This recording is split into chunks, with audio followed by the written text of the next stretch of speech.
Shalom adik-adik, shalom Kak Cia, shalom Kak Novi. Shalom Kak Vita, shalom Kak Novi. Bersyukur hari ini kita bisa berkumpul bersama dan kita akan mulai ibadah sekolah minggu kita pada hari ini. Sebelum itu mari kita mengangkat satu pujian, Kasih Yesus, indah indah oh indah.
Baik adik-adik, mari kita satu dalam doa. Bapa yang baik, terima kasih Tuhan karena atas kasih dan penyertaan-Mu bagi kami.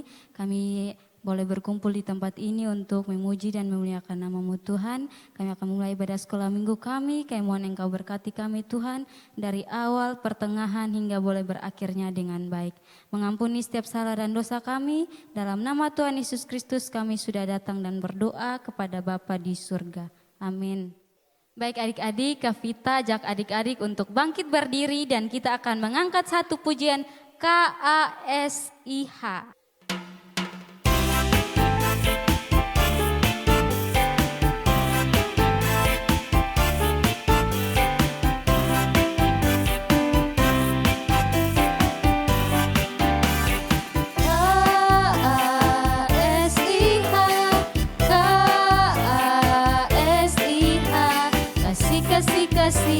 Kasih, kasih, kasih, kasih.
adik-adik, saatnya kita akan berdoa, menaikkan segala pokok-pokok doa kita kepada Tuhan.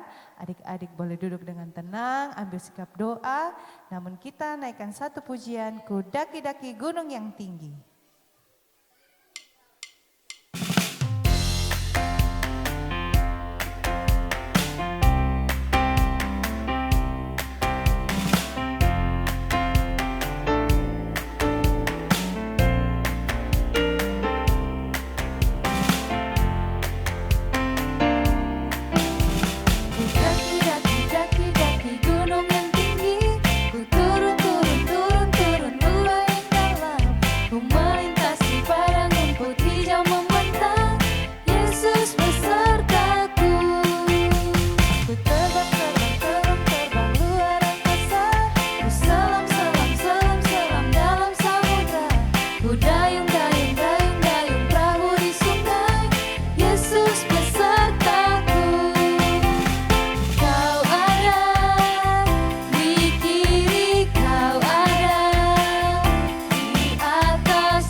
Baik adik-adik, mari kita berdoa.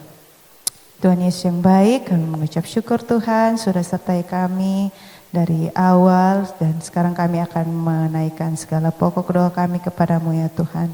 Bapa dalam surga, kami mau berdoa untuk anak-anak sekolah minggu kami. Tuhan, Engkau memberkati mereka, berikan mereka kekuatan, kesehatan, memberkati masa depan mereka, pendidikan mereka Tuhan, masa sekolah mereka Tuhan Yesus memberkati dengan segala keperluan mereka Tuhan, Engkau cukupkan, biarlah mereka juga boleh belajar dengan baik di sekolah mereka masing-masing Tuhan. Untuk guru-guru yang mengajar mereka dan mendidik mereka juga Tuhan Yesus menolong memberkati. Berikan mereka juga kesehatan, kekuatan, kemampuan agar mereka boleh mendidik anak-anak ini dengan baik Bapa. Bapa dalam surga, kami juga menyerahkan kedua orang tua dari adik-adik sekolah minggu kami Tuhan. Engkau berikan mereka kesehatan, kekuatan. Engkau berikan umur yang panjang Tuhan. Engkau memberkati setiap usaha dan pekerjaan yang mereka lakukan Tuhan. Dan Engkau juga mampukan mereka sebagai orang tua yang baik dan boleh mendidik anak-anak mereka. Biarlah anak-anak mereka boleh menjadi anak-anak yang takut akan Engkau Tuhan. Terima kasih banyak Bapa dalam surga. Kami juga mau berdoa untuk kami guru-guru sekolah minggu yang ada Tuhan. Engkau memberkati kami dalam setiap pergumulan hidup kami Tuhan. Engkau jawab seturut waktu dan kehendak-Mu Tuhan.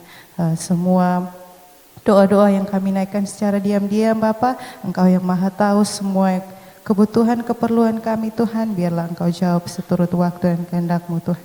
Terima kasih Tuhan. Hanya ini doa dan permohonan kami Tuhan. Hanya dalam anak Yesus Kristus kami telah berdoa kepada Bapa di surga. Amin. Adik-adik di rumah, tadi kita sudah bernyanyi, kita sudah menaikkan pokok doa kita kepada Tuhan. Dan saatnya kita akan mendengarkan cerita firman Tuhan. Kak Vita dan Kak Cia sudah siap untuk dengar cerita juga? Siap banget Kak Novi. Siap Kak Novi. Berarti adik-adik juga harus siap ya untuk mendengarkan cerita firman Tuhan. Sebelum kita dengarkan firman Tuhan, Kak Novi masih ajak adik-adik untuk menaikkan satu pujian.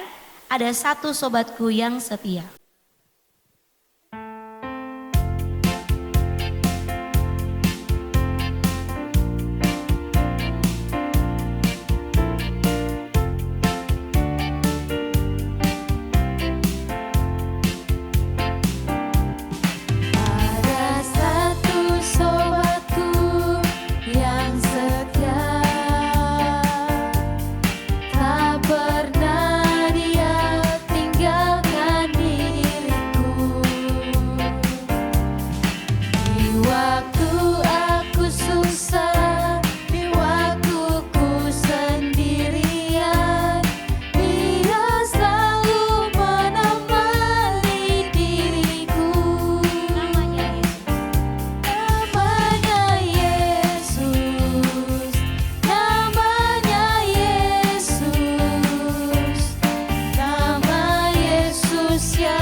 Shalom adik-adik. Selamat hari Minggu di minggu terakhir bulan Juli. Apa kabarnya adik-adik semua? Wah, Kenovi senang sekali hari ini bisa berjumpa dengan adik-adik di rumah dan Kenovi berharap adik-adik semua dalam keadaan yang baik, sehat, dan luar biasa. Nah, tadi kan adik-adik semua sudah bernyanyi dan memuji nama Tuhan, dan saatnya kita akan mendengarkan kebenaran firman Tuhan. Tapi sebelum itu, Kenovi ajak kita semua untuk berdoa agar Tuhan Yesus menuntun kita dari awal sampai selesai perenungan firman Tuhan. Mari kita berdoa. Tuhan Yesus yang baik, kami mengucap syukur karena Tuhan sudah menyertai, memelihara kami. Kami boleh ada di minggu ini untuk memuji nama Tuhan dan mendengarkan kebenaran firman Tuhan. Saat ini Tuhan, hamba akan menyampaikan cerita firman Tuhan. Biarlah Tuhan berkati hamba, dijauhkan dari segala kesesatan dan kesalahan. Dan Tuhan berkati adik-adik di rumah, agar mereka tetap setia, sabar, dan juga dengan hati yang tulus untuk mendengarkan cerita firman Tuhan, agar kami semua sama-sama belajar hari ini. Terima kasih banyak Tuhan Yesus. Di dalam nama Tuhan Yesus kami telah siap untuk mendengarkan firman-Mu. Amin. Nah adik-adik, hari ini Kanovi akan cerita tentang seseorang. Ya, tapi sebelum itu Kanovi berharap adik-adik semuanya menyiapkan Alkitab atau handphone untuk membuka aplikasi Alkitab. Hari ini kita akan baca dari 2 Samuel pasal yang ke-14 ayat yang pertama sampai ayat yang ke-23. Semuanya sudah buka, sudah pegang Alkitab dan handphone? Oke, silakan yang belum buka, silakan buka di kitab 2 Samuel pasal 14 ayat yang pertama sampai ayat yang ke-23. Oke, Kanovi bacakan untuk kita semua ya. Absalom kembali. Ketika Yoab, anak Seruya, mengetahui bahwa hati raja merindukan Absalom, maka ia menyuruh orang ke Tekoa menjemput dari sana seorang perempuan yang bijaksana. Lalu ia berkata kepada perempuan itu, berlakulah pura-pura berkabung dan pakailah pakaian berkabung. Janganlah berurap dengan minyak dan berlakulah seperti seorang perempuan yang telah lama berkabung karena seorang mati. Kemudian masuklah menghadap raja dan berbicaralah kepadanya seperti ini. Lalu Yoab menaruh perkataannya ke dalam mulut perempuan itu. Ketika perempuan Tekoa itu masuk menghadap raja, sujudlah ia dengan mukanya ke tanah dan menyembah sambil berkata, tolonglah ya tuanku raja. Raja bertanya kepadanya, ada apa? Jawabnya, aku ini seorang janda, sebab suamiku sudah mati. Hambamu ini mempunyai dua orang anak laki-laki. Mereka berkelahi di padang dan karena tidak ada yang memisahkan, maka yang satu memukul yang lain dan membunuh dia. Dan sekarang seluruh kaum keluarga bangkit melawan hambamu ini. Dan mereka berkata, serahkanlah orang yang membunuh saudaranya itu, supaya kami menghukum dia mati, ganti nyawa saudaranya yang telah dibunuhnya itu. Dan supaya kami memunahkan juga ahli waris itu. Mereka hendak memunahkan keturunanku yang masih tersisa itu dengan tidak meninggalkan nama atau keturunan bagi suamiku di muka bumi. Lalu berbicara raja kepada perempuan itu, pulanglah ke rumahmu, mengenai engkau akan kuperintah. Perempuan Tekoa itu berkata kepada raja, aku dan keluargaku akan menanggung kesalahan itu ya tuanku raja, tetapi raja dan tahtanya tak bersalah. Lalu berkatalah raja, jika ada orang yang mengatakan apa-apa lagi terhadap engkau, bawalah orang itu menghadap aku, maka ia tidak akan mengusik engkau lagi. Kata perempuan itu, kiranya raja ingat kepada Tuhan Allahmu supaya penuntut tebusan darah jangan terlalu banyak menimbulkan kemusnahan dan supaya mereka jangan memunahkan anakku itu. Lalu berkatalah raja, demi Tuhan yang hidup, sehelai rambut pun dari kepala anakmu itu takkan jatuh ke bumi. Kemudian berkatalah perempuan itu, izinkanlah hambamu ini berkata sepatah kata lagi kepada tuanku raja. Jawabnya, katakanlah. Berkatalah perempuan itu, mengapa raja merancang hal yang demikian terhadap umat Allah? Oleh karena tuanku mengucapkan perkataan ini, maka tuanku sendirilah yang bersalah dengan tidak mengizinkan pulang orang yang telah dibuangnya. Sebab kita pasti mati, Kita seperti air yang tercurah ke bumi yang tidak terkumpulkan. Tetapi Allah tidak mengambil nyawa orang, melainkan yang merancang supaya seorang yang terbuang jangan tinggal terbuang daripadanya. Maka sekarang aku datang mengatakan perkataan ini kepada Tuanku Raja, karena orang banyak itu telah menakut-nakuti aku. Sebab itu pikir hambamu ini, baiklah aku berbicara dahulu dengan Raja. Mungkin Raja mengabulkan permohonan hambanya ini.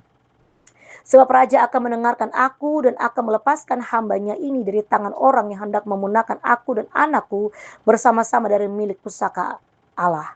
Juga hambamu ini berpikir perkataan Tuanku Raja tentulah akan menenangkan hati, sebab seperti malaikat Allah, demikianlah Tuanku Raja yang dapat membedakan apa yang baik dan yang jahat, dan Tuhan Allahmu kiranya menyertai tuanku. Lalu Raja menjawab katanya kepada perempuan itu, baiklah jangan sembunyikan kepadaku apa yang hendak kutanyakan kepadamu. Kata perempuan itu, berkatalah kiranya tuanku Raja. Kemudian bertanyalah Raja, adakah Yoab campur tangan dengan engkau dalam semuanya ini? Perempuan itu menjawab, demi hidupmu tuanku Raja, tidaklah mungkin untuk menyimpang ke kanan atau ke kiri dari segala yang tuanku Raja katakan. Sesungguhnya hambamu Yoab yang memerintahkan daku, dialah yang menaruh ke dalam mulut hambamu segala perkataan ini, dengan maksud untuk mengubah rupa perkara itu. Maka hambamu Yoab melakukan perkara ini, tetapi tuanku bijaksana sama seperti malaikat Allah, sehingga mengetahui semua yang terjadi di bumi. Sesudah itu berkatalah Raja kepada Yoab, baik, kukabulkan permohonan ini, pergilah, bawalah kembali orang muda Absalom itu. Lalu sujudlah Yoab dengan mukanya ke tanah dan menyembah sambil memohon berkat bagi raja. Dan Yoab berkata, pada hari ini hambamu mengetahui bahwa tuanku raja suka kepada hamba, karena tuanku telah mengabulkan permohonan hambamu ini. Lalu bangunlah Yoab, ia pergi ke Gesur dan membawa Absalom ke Yerusalem. Oke adik-adik, lumayan panjang ya ayat firman kita minggu ini. Ada 23 ayat. Tidak apa-apa ya adik-adik ya, kita sama-sama belajar tentang Absalom kembali. Nah adik-adik, tadi dari bacaan kita ada beberapa tokoh yang disebutkan. Dan Kenovi ambil 4 tokoh yang disebutkan. Yang pertama ada Yoab. Siapa itu Yoab? Yoab adalah pemimpin dari pasukan tentara Raja Daud. Jadi kita sebut saja Yoab ini sebagai Pak Tentara Yoab, karena dia adalah pemimpin pasukan tentara. Dan yang kedua adalah Daud. Siapa itu Daud? Daud adalah raja bagi bangsa Israel. Dan yang ketiga disebutkan di situ perempuan dari Tekoa. Perempuan ini tidak disebutkan namanya ya, tetapi dikatakan di firman Tuhan bahwa perempuan itu adalah perempuan yang bijaksana. Itu ada di ayatnya yang kedua, 2 Samuel pasal 14 ayatnya yang kedua. Dikatakan bahwa perempuan dari Tekoa ini adalah perempuan yang bijaksana. Pasti adik-adik mau bertanya, Tekoa itu daerah di mana sih? Nah, Tekoa dikenal sebagai daerah tempat membangun tenda dan terletak di pegunungan di bagian selatan Bethlehem. Dan Tekoa ini ternyata merupakan tempat kelahiran dari Nabi Amos. Itu di Amos pasal 1 ayatnya yang pertama. Dan beberapa kali juga daerah Tekoa ini disebutkan di dalam Alkitab. Misalnya dalam 2 Tawarik 11 ayat 6, 2 Tawarik 20 ayat 20, Yeremia 6 ayat 11, dan Nehemia 3 pasal 3 ayat 5 dan 27. Jadi daerah Tekoa ini bukan daerah yang baru ya, tapi daerah yang sudah sering diceritakan di dalam Alkitab. Dan tokoh keempat yang terakhir yang Kenovi ambil di sini adalah Absalom.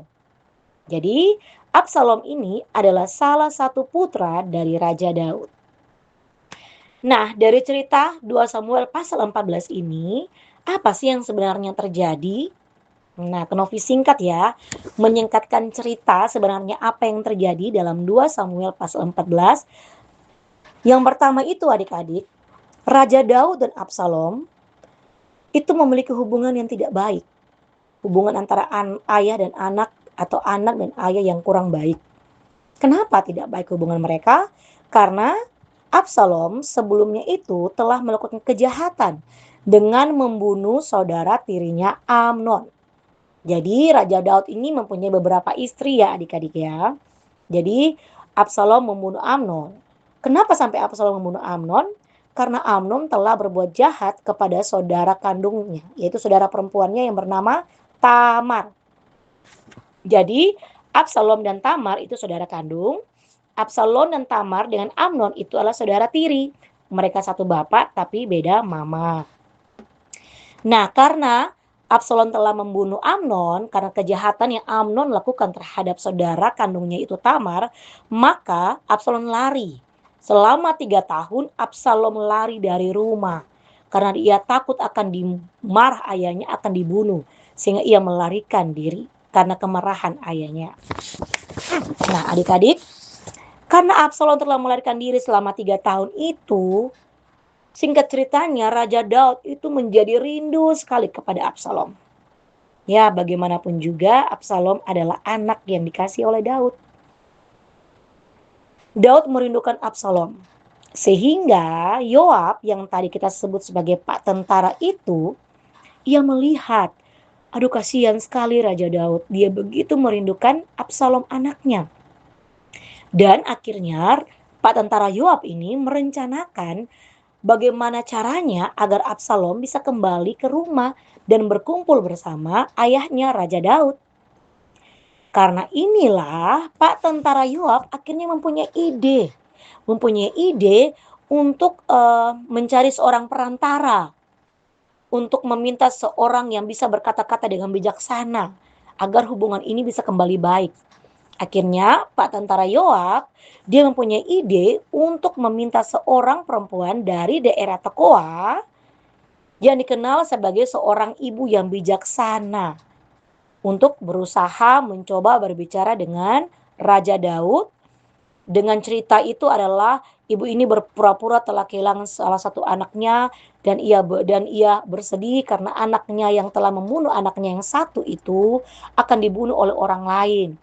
Nah, dan yang menyusun rencana ini adalah Pak Tentara Yoab. Dia bekerja sama dengan ibu dari Tekoa ini. Dan mereka menyusun, dan Pak Tentara Yoab ini menyusun cerita sama seperti yang sedang dialami oleh Raja Daud. Karena si ibu juga mempunyai 2 anak laki-laki dan anak yang satu membunuh anak yang lainnya. Sama juga seperti Daud, anaknya Absalom membunuh anaknya Amnon. Dan akhirnya perempuan dari Tekoa ini atau ibu dari Tekoa ini pergi bertemu Raja Daud. Dan menyampaikan cerita yang telah disusun oleh Pak Tentara Yoab.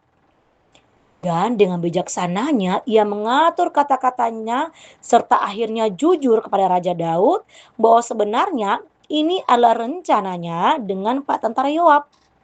Dengan tujuan adalah agar Raja Daud mau memanggil pulang anaknya Absalom. Dan apa yang terjadi adik-adik? Akhirnya Raja Daud sadar dan dia mengabulkan permintaan dari para Pak Tentara Yoab ini untuk membawa kembali anaknya Absalom atau pergi menjemput anaknya Absalom untuk pulang ke rumah. Ya, ternyata keberanian, bijaksananya, dan jujur dari seorang ibu dari Tekoa ini membuat hati dan pikiran Raja Daud terbuka dan sadar bahwa Absalom juga adalah anaknya. Dan sadar bahwa harus memperbaiki hubungan antara ayah dan anak. Karena sejahat-jahatnya seorang anak, ia adalah tetap anak. Dan semarah-marahnya seorang ayah, ia akan tetap mengasihi anaknya. Dan tujuan dari rencana Pak Tentara Yoab dan ibu dari Tekoa ini adalah agar Raja Daud mengingat tentang Allah yang tidak menginginkan hubungan ayah dan anak yang terus rusak. Yang tidak menginginkan seseorang membuang anaknya dan menganggap anaknya adalah orang asing. Dan Allah selalu menginginkan adanya kesadaran untuk memperbaiki hubungan di dalam keluarga. Dan karena inilah akhirnya dari rencana yang dilakukan Pak Tentara Yoab dan ibu dari Tekoa ini, Daud menerima kembali anaknya Absalom. Dan akhirnya apa adik-adik? Absalom pulang ke rumah dan berkumpul dengan ayahnya Daud. Walaupun memang komunikasi mereka belum bagus, tetapi setidaknya Daud telah memanggil kembali anaknya untuk pulang. Itu adalah awal di mana Raja Daud menekan segala amarahnya, segala egoisnya, dan mencoba untuk memperbaiki hubungan yang rusak antara ayah dan anak. Nah, adik-adik, ternyata cerita ini sama dengan cerita di mana Tuhan Allah selalu menginginkan adanya perbaikan hubungan antara manusia dengan dirinya, yang mana akhirnya diwujudkan oleh pengorbanan Tuhan Yesus Kristus di atas kayu salib untuk menebus kita dari segala kesalahan kita, sehingga kita bisa berdamai dengan Tuhan. Karena Allah menginginkan adanya perubahan hubungan antara keluarga, entah antara hubungan ayah dengan anak atau sebaliknya. Sama seperti Allah juga menginginkan hubungan yang kembali damai antara Allah dengan manusia. Kisah dari ibu tekwa ini mengajarkan kita untuk berani menjadi pembawa pesan dengan tujuan pendamaian, harus bijaksana dan jujur agar sesuatu yang kita lihat rusak dapat diperbaiki kembali melalui tindakan dan pengorbanan kita. Dan ingat adik-adik, di dalam setiap apapun yang kita lakukan, motivasi kita harus benar dan murni. Karena dengan motivasi yang benar dan murni dan untuk kemuliaan Tuhan, maka Tuhan akan memuluskan dan melancarkan jalan kita, melancarkan rencana kita untuk menciptakan hal yang damai atau menciptakan pendamaian. Nah, apakah adik-adik bersedia untuk menjadi seperti ibu dari Tekoa ini yang punya tujuan yang mulia? Ia rela mengorbankan waktu, tenaga, dan nyawanya loh adik-adik, agar pendamaian relasi antara ayah dan anak boleh kembali baik. Sekalipun di pasal berikutnya itu, di pasal yang ke-15 itu dan seterusnya, itu menceritakan bagaimana hubungan Daud dan Absalom itu tetap tidak baik-baik saja. Karena komunikasi mereka itu buruk. Mereka tidak saling bercerita, tidak saling bicara. Tetapi adik-adik, setidaknya ibu dari Tekoa ini telah melakukan hal yang benar. Ia membuat Raja Daud pulih dari kerinduannya dan mencoba memperbaiki hubungan yang rusak. Kita harus belajar bahwa kita harus berani memperbaiki hubungan yang rusak. Kita harus bisa menciptakan relasi yang baik antara kita dengan papa mama, antara kita dengan kakak kita atau adik kita. Kita harus menjadi pribadi yang membawa damai di dalam keluarga kita. Karena jalan keluar dari setiap hubungan yang rusak itu adik-adik adalah satu hal yang paling penting harus adik-adik ingat. Adalah kita harus ingat akan kasih Allah yang selalu memberikan pemulihan bagi sebuah hubungan atau relasi. Dan jika Allah mau memulihkan kembali hubungannya dengan manusia melalui Yesus Kristus, maka kita yang adalah orang percaya juga seharusnya memiliki sikap yang sama seperti yang Allah inginkan dari kita.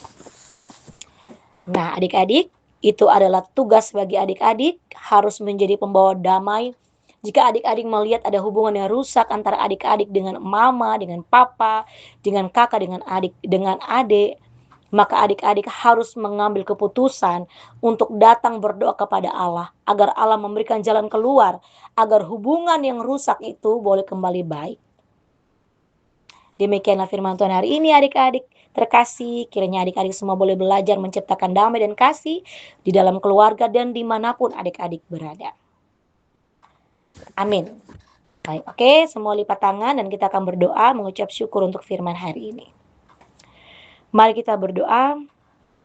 Tuhan Yesus, kami mengucap syukur karena Tuhan sudah menuntun kami, sehingga kami boleh mendengarkan firman Tuhan tentang ibu dari Tekoa yang berani, yang bijaksana, dan yang jujur, yang mau untuk merelakan waktunya, tenaganya, nyawanya untuk bisa membawa pesan damai kepada Raja Daud, agar Raja Daud boleh kembali berkumpul dan berdamai dengan anaknya. Biarlah Tuhan juga menolong adik-adik di rumah, menolong Kanovi, agar kami pun boleh memperbaiki hubungan kami yang rusak antara keluarga kami. Kami boleh dengan bijaksana dan berani untuk menyatakan kesalahan kami, dan juga kami boleh dengan bijaksana dan jujur untuk mengampuni orang lain dan memperbaiki hubungan kami yang rusak. Tolong hubungan kami Tuhan antara anak dengan orang tua dengan anak maupun saudara dengan saudara. Tuhan memberkati agar hubungan kami boleh tetap baik dan tetap damai. Terima kasih banyak ya Tuhan Yesus. Kami mengucap syukur untuk firman Tuhan yang sudah Tuhan Yesus nyatakan bagi kami. Di dalam nama Tuhan Yesus kami telah berdoa kepada Bapa di sorga. Amin. Kak Cia dan Kak Vita dan adik-adik di rumah, kita sudah ada di akhir ibadah kita. Puji Tuhan ya, semua boleh berjalan dengan baik. Nah, untuk mengakhiri ibadah kita, Kenovi ajak adik-adik semua bangkit berdiri. Sebelum kita berdoa tutup, kita angkat satu pujian, Kasih Pasti Lemah Lembut.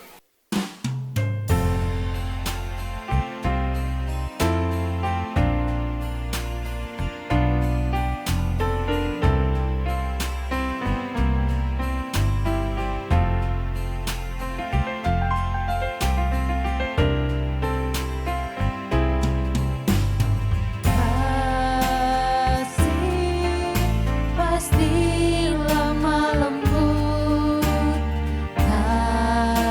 kasih pasti memaafkan, kasih pasti murah hati, kasih-Mu, kasih-Mu Tuhan. Kasih pasti lemah lembut. Kasih pasti lemah lembut, kasih pasti memaafkan, kasih pasti murah hati, kasih-Mu, kasih-Mu Tuhan.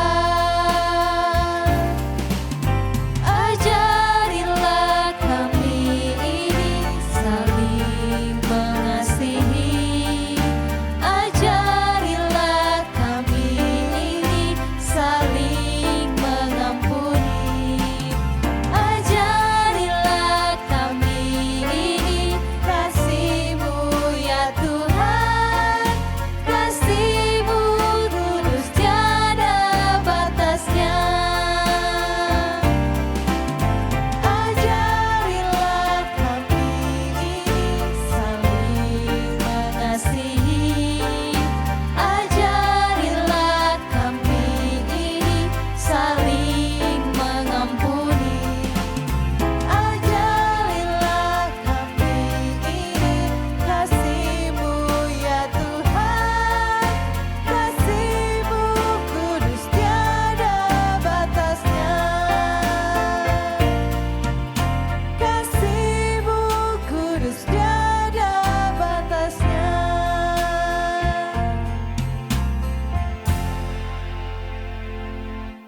Adik-adik, Kak Novi ajak adik-adik semua di rumah dan Kak Vita dan Kak Cia untuk kita berdoa. Mari kita berdoa. Tuhan Yesus yang baik, kami mengucap syukur karena Tuhan sudah memimpin kami, menyertai kami sepanjang ibadah kami. Kami sudah menaikkan pujian, doa kami, dan kami juga sudah mendengarkan firman Tuhan. Terima kasih banyak ya Tuhan. Dan saatnya kami akan berpisah. Tuhan tetap berkati adik-adik yang ada di rumah dan kami semua guru-guru. Dan biarlah minggu depan kami boleh berjumpa kembali untuk sama-sama memuji dan memuliakan nama Tuhan. Terima kasih banyak ya Tuhan. Di dalam nama Tuhan Yesus kami telah berdoa kepada Bapa di sorga. Amin. Kak Vita dan Kak Cia, saatnya kita menyapa adik-adik ya. Shalom adik-adik, sampai jumpa minggu depan.